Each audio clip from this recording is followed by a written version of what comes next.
Jsi-li člověk, všechno vsaď na lásku. Pokud však ne, pak opusť tohle shromáždění. Neb lhostejnost nikdy nedosáhne majestátu.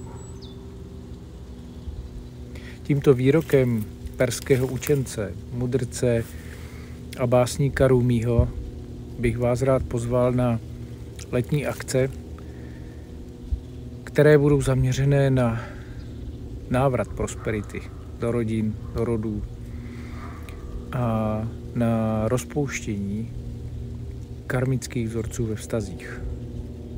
Zvu tedy všechny, kteří se probudili ze lhostejnosti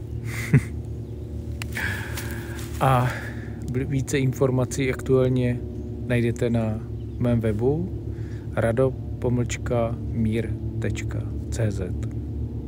Těším se na vás.